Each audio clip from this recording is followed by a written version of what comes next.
Well, back here at home a little later on this month, August 28th specifically, that's going to mark 20 years since that collar bomber incident played out along Upper Peachtree. And this year, that entire incident, the tragedy, is going to be memorialized in the form of a play. Yeah, the Pizza Bomber play, Devoted Surrender is what the play is called. It debuts tonight. Kara Jeffers talked with the cast and the crew, and she's got a sneak peek at that production this morning. Good morning, Kara. Good morning, Mark and Tracy. Yes, I'm down here at Granite Ridge with the Alex Clementi Theater is where the play will be taking place. They've already got their programs printed and everything. Go ahead and check out what some of the cast and crew are saying about the play. David Durst was in Erie when it happened, the Pizza Bomber incident. Time passed, but the creative writer's interest grew as he saw unique potential for a musical, dramatic, violent, a love story. David was lost in the details of the recently released Pizza Bomber book, but one day... I was listening to a collection of tunes that my daughter had given me for Christmas, and I started to think about the Pizza Bomber story and the tunes, and all of a sudden a story started developing in my head that would narrow the focus. 5 years later, that story is making its debut. It's a play now instead of a musical, and just like the tragic mystery from 20 years ago, it has garnered attention. People were fascinated by this.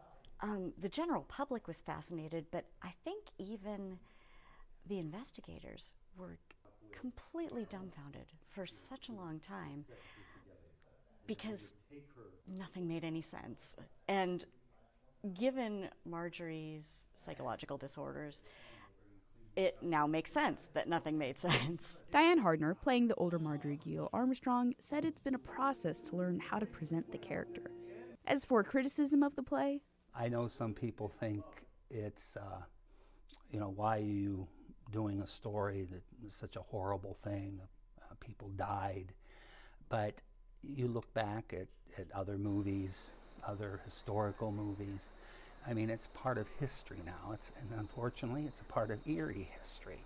Durst is looking past that criticism, though, and focusing on the lesson in the story. It's to bring awareness somewhat to mental illness and what can go wrong. I mean, he really wanted the villain to be the mental illness, and Marjorie was just, holding that, but everybody asked the question, she had so much potential.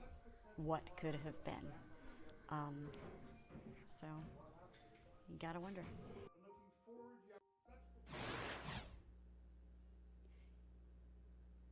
David Durst, the director and writer, really emphasized that while this is based on those real events, it is very much a fictional play as he's worked with those characterizations. The play is debuting tonight right here, and it will be running for the next 2 weeks from Wednesday to Sunday in the Alex Clementi Theater. And Kara, we keep talking about that 20th anniversary. Did we catch a glimpse of Jerry Clark at one of the rehearsals? Yes, you did. He was there. He gave like a psychological profile of some of the different people that were involved in that, and the actors were able to incorporate that into their notes. We're actually going to be talking to Jerry on the anniversary, that 20th anniversary, August 28th, see what he remembers from 20 years ago, what's changed, what has shifted in those memories in that case. Mark, Tracy, back to you.